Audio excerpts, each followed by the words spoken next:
একজন নতুন defensive মিডফিল্ডারকে sign করানো হলো, তার আপডেট দেব আজকের এই ভিডিওতে। তাছাড়া থাকছে পাঞ্জাব এফসির একজন খেলোয়াড়, তিনি নতুন দলে সাইন করলেন, তারও আপডেট দেবো আজকের এই ভিডিওতে। রবিবার দিনকে সিএফএলে ইস্ট বেঙ্গল দল পুলিশ এসির কাছে বন্দী হলো, তারও আপডেট দেবো আজকের এই ভিডিওতে। আর ডুরান্ড কাপের প্রথম ম্যাচে কিন্তু বিদেশিদের জন্য জয় পেল নর্থ ইস্ট ইউনাইটেড এফসি।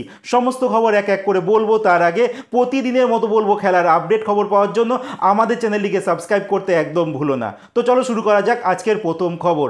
আজকের প্রথম খবরটি শুরু করছি ডুরান্ড কাপের আপডেট নিয়ে, যেখানে শনিবার দিনকে ডুরান্ড কাপের দুখানা ম্যাচ হয়ে গেছে। যেখানে দিনের প্রথম ম্যাচটি ত্রিভুবন আর্মি যারা মুখোমুখি হয়েছিল ওয়ান লাদাখ এফসির বিরুদ্ধে, আর এই ম্যাচটি 1-1 গোলে ড্র হয়ে যায়। দিনের দ্বিতীয় ম্যাচটি হয়ে গেছে নর্থ ইস্ট ইউনাইটেড এফসি যারা মুখোমুখি হয়েছিল মালয়েশিয়ান আর্মির বিরুদ্ধে, আর এই ম্যাচে মালয়েশিয়ার দলকে 3-1 গোলে হারিয়ে দেয় নর্থ ইস্ট টিম।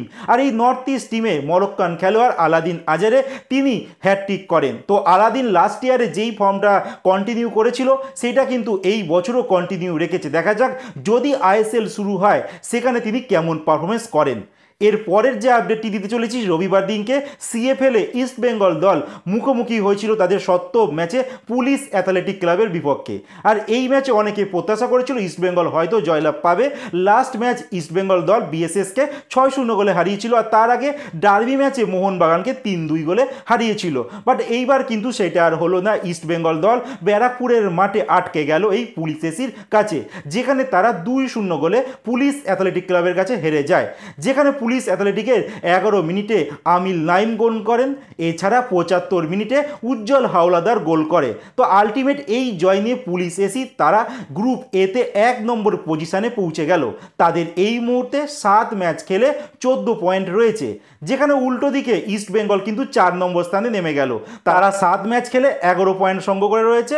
আর মোহনবাগান 5 নম্বরে রয়েছে, তারা 6 ম্যাচে 10 পয়েন্ট নিয়ে রয়েছে। আর দ্বিতীয় স্থানে রয়েছে সুরুচি সংঘ, তারা 5 ম্যাচে 13 পয়েন্ট নিয়ে রয়েছে। তারা পুলিশ এসি থেকে কিন্তু 2 ম্যাচ কম খেলেছে। আর পাঠক চক্র তারা 6 ম্যাচে 13 পয়েন্ট নিয়ে 3 নম্বর স্থানে রয়েছে।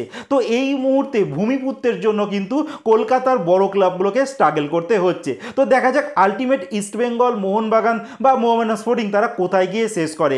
যেখানে মোহামেডান স্পোর্টিং গ্রুপ বিতে লাস্ট থেকে মানে শেষের থেকে তারা 2 নম্বর স্থানে রয়েছে। আর এইদিকে ইস্টবেঙ্গল আর মোহনবাগান মানে ইস্টবেঙ্গল 4 আর 5-এ আছে মোহনবাগান। তাহলে বুঝতেই পারছো বড় ক্লাবগুলোর কি অবস্থা হয়ে গেছে এবার সিএফএল এ। যাই হোক, এর পরের যে আপডেটটি দিতে চলেছি সেটা হচ্ছে পাঞ্জাব এফসির লাস্ট ইয়ারে আইএসএল এর খেলা একজন গ্রিক স্ট্রাইকারের কথা, যিনি এই উইন্টার ট্রান্সফার উইন্ডোতে পাঞ্জাব এফসিতে এসেছিল, যার নাম পেত্তোস গিয়াকাউমাকিস। তো এই খেলোয়াড়টি খুব একটা বেশি ম্যাচ খেলেনি পাঞ্জাব এফসির হয়ে।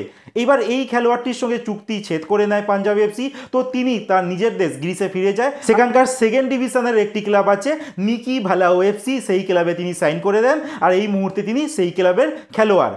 এছাড়া আরেকটা আপডেট দিতে চলেছি, যেটা লাস্ট এই ভিডিওতে জানাবো আপডেটটা, সেটা হচ্ছে একজন ডিফেন্সিভ মিডফিল্ডারকে সাইন করালো আই লিগের দল গোকুলাম কেরালা এফসি। স্পেনের একজন খেলোয়াড় 27 বছর বয়সী এই ডিফেন্সিভ মিডফিল্ডার, লাস্ট তিনি খেলেছেন ব্রুনেইতে একটি ক্লাবে। আর ব্রুনেই ভারতীয় ফুটবল থেকে অনেকটাই পিছন সারির একটি দেশ।